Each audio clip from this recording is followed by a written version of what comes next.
Χρυσή Αμμουδιά βρισκόμαστε, στη Θάσο. Σήμερα είναι 4 Αυγούστου. Ο καιρός είναι λίγο συννεφιασμένος, αλλά αυτό δεν μας πτώγει να κάνουμε το τρίτο μας μπάνιο. Η θάλασσα είναι πάρα πολύ ωραία, πάρα πολύ ρηχή. Πάλι έχει έρθει αρκετός κόσμος για να κάνει τα μπάνια του.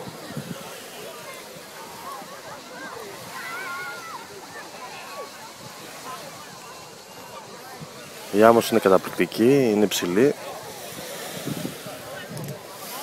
Η θάλασσα είναι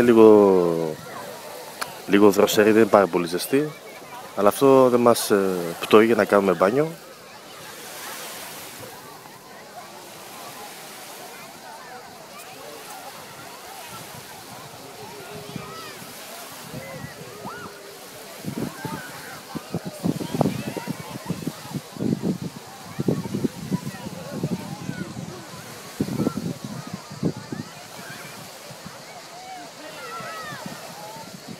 Έτσι, πίσω είναι το βουνό, πλούσια βλάστηση, και μπροστά είναι η θάλασσα.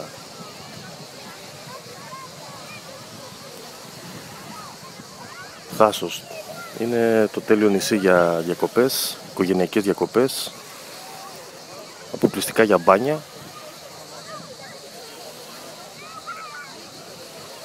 Ρηχές θάλασσες, καθαρές θάλασσες.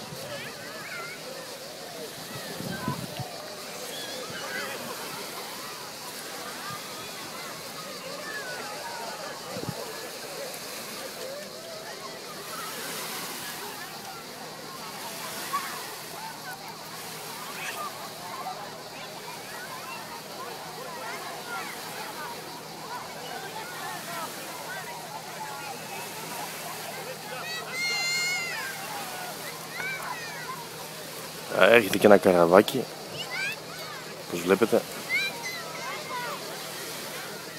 Ναι.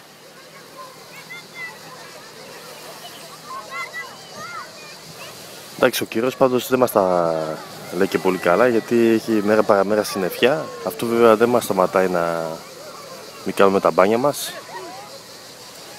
Κυρίως το πρωί έχει συννεφιά και το απόγευμα ο καιρός καλυτερεύει.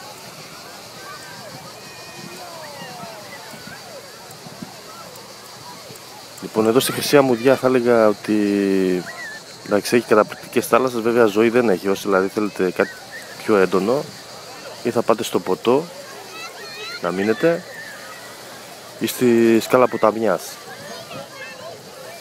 Έτσι. Εδώ είναι πολύ οικογενειακά, πολύ ήσυχα, νυχτερινή ζωή δεν έχει καθόλου. Γενικά δεν έχει βραδινή ζωή. Είναι αποκλειστικά για να έρθεις να κάνεις τα μπάνια σου, να νοικιάσεις ένα διαμέρισμα, ένα στούντιο κοντά στην ακτή και να έρθεις να κάνεις μπάνιο. Αυτό κάναμε κι εμείς, νοικιάσαμε κοντά εδώ στην ακτή. Το ξενοδοχείο μας είναι 100 μέτρα από τη θάλασσα και ερχόμαστε και κάνουμε μπάνιο.